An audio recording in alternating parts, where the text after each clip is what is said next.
Oolmaan kee turfaatee ka'anaaf na oolte.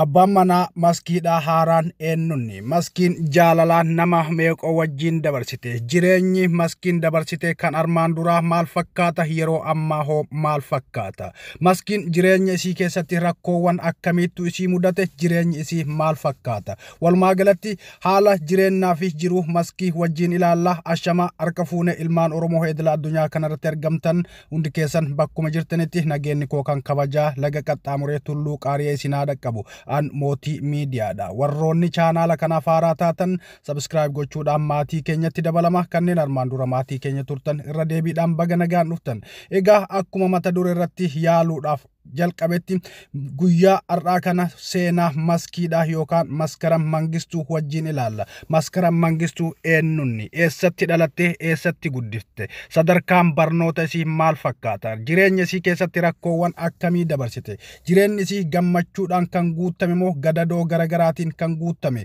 wanta jedhu wajjin ilaalla. Dabalataanis abbaan manaa maskiidhaa eenyunni maskiin eenyutti heerumuudha barbaaddi isiin jaalattu kun jaalala isiif qaba kabaja isiif qaba wanta jedhus wajjin ilaalla. Hanga xumura sagantaa kanaatti nu faana tura. Viidiyoon kun yoo isinitti tole laayik gochuudhaan eegala. Egaa jalqaba irratti maskiin eessatti dhalatte wanta jedhu wajjin ilaalla. Maskiin kan dhalatte guddatte godina Oromiyaa Boorana magaalaa Yaabeelloo jedhamtu keessatti dhalatte akka guddatte afaanuma isii irraa dhageenyeeti jirra. Warroonni amman dura hin dhagayin asumaan dhagaya. Maskiin qulqulluu intala Booranaati intala Oromoo qulqulluu intala safuu fi aadaadhaan faayamtee guddatte ta'uu fuulli isiis dalagaan isiis wantoonni isiin agarsiistus hojiin isiin amma irra jirtus ragaadha baya. Yaabeelloon magaala akkamiiti jettanii warroota gaafataniif egaa magaala Oromiyaa keessatti dhalatee irra hedduun isaa nama magaala Oromiyaa hin beeknetu jira waan ta'eef magaalota Oromiyaa takka takkaan finnee isin daawwachiisuudhaaf humnaaf dandeettiin waan hin jirreef deemaati daawwadhaa isiniin jechuun hin jaalladha. Egaa Boorana keessatti dhalattee sadarkaa barnoota hanga yuunivarsiitiitti kan achumatti baratte yommuu ta'u sagantaa yuunivarsiitii kan hordofte Maqalee keessatti yuunivarsiitii Maqalee keessatti digirii isii fudhattee jirti jechuudha. Yuunivarsiitii Maqalee keessatti turtii goote keessatti marstiin akka haasoftuutti maskiin rakkoowwan garagaraattu na mudate jetti keessattuu qaama dubrummaa kootiin wal qabatee shamarrummaa kootiin wal qabatee rakkoowwan gurguddoo hedduutu na qunname jetti. Bifa qabduu fi dandeettii qabduu irratti hundaa'uudhaan rakkoolee garagaraa yuunivarsiitii keessatti isii mudatan hundumaa obsaan sadarkaa dabarsuudhaaf geetteeti jirti. Gaafiiwwan jaalalaa yuunivarsiitii keessatti sadarkaa leekchararaa hanga barataatitti naaf dhiyaataa ture hedduu kan nama cinquu fi kan nama rakkisu sadarkaa sodaachisuudha sadarkaa barumsa kootiin na kuffisu irra kan gahe kan jette maskiin qabxii barnoota sadarkaa kutaa tokkoffarraa hanga sadarkaa yuunivarsiitiitti top 10 akka turtee fi barnoota isiitiin hedduu cimtuu akka taate maskiin dubbatteeti turte. Haa ta'u malee yuunivarsiitii keessattis qabxii cimaa akka fiddee fi sababa barsiisota isii jaalalaaf isii gaafatanii gaafii jaalalaa isiin fudhachuu diddeef yookaan deebisuu diddeef qabxiin isii irraa muramaa akka turee fi qabxii isiin ittiin gammanneen yuunivarsiitii keessaa akka eebbifamte dubbatteeti jirti. Walumaa galatti yuunivarsiitii san keessatti rakkoowwanii fi gadadoowwan garagaraa irra ga'anis dhuma irratti 2.9 yuunivarsiitii san irraa barnoota sooshiyooloojiitiin akka eebbifamte ni dubbatti.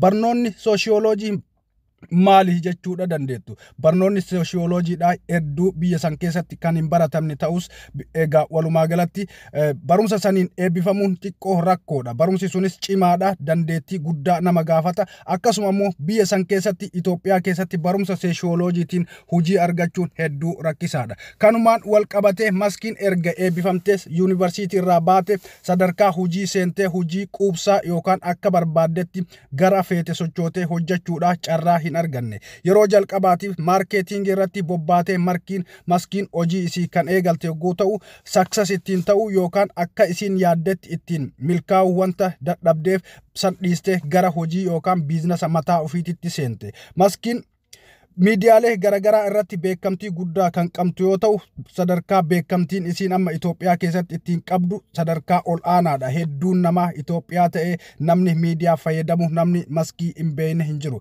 Maskiin beekamtii kan argatte TikTokiidhaan yommuu ta'u yeroo ammaa kana TikTokii irra dabartee YouTube irratti hedduu beekamaati jirti. Beekamtii kan ammoo yoo bifuma kanaan itti fufte sadarkaa guddaa irratti foolowara miiliyoonota lakkaa'amu argattee faayidaa guddaa akka miidiyaarraa argattu shakkiin tokkollee hin jiru. Walumaa galatti waa'ee kanaa irratti ijoolleen keenya maskii chaanaala isii fooloo gochuudhaan akka jajjabeessitan dhaamsa isiniif gochuu barbaada. Jabaa ofii abbatu jabeeffata waan ta'eef jechuudha. Maskiin kana irra dabartee beeksisa garagara kaampaanii garagaraatiif beeksisa adda addaa hojjetti.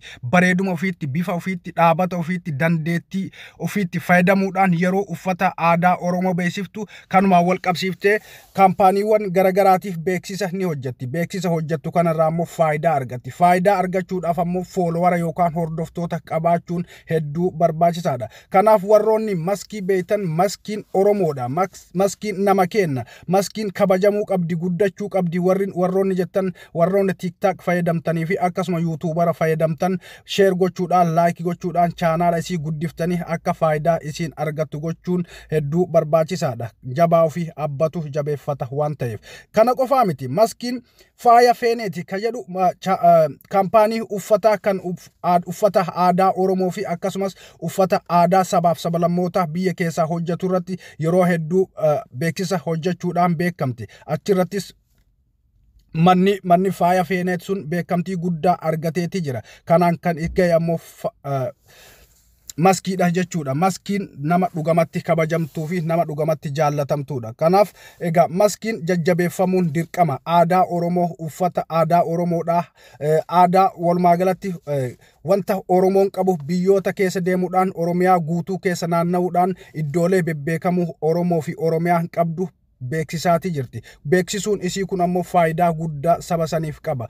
Turistiin dhufee akka daawwatuu fi Oromiyaan iddoowwan bebbeekamoo, iddoowwan jajjaalatamoo, iddoowwan daawwatamuu malan akka qabu beeksisaati jirti waan ta'eef nuti ammoo isii jajjabeessuun dirqama kenna.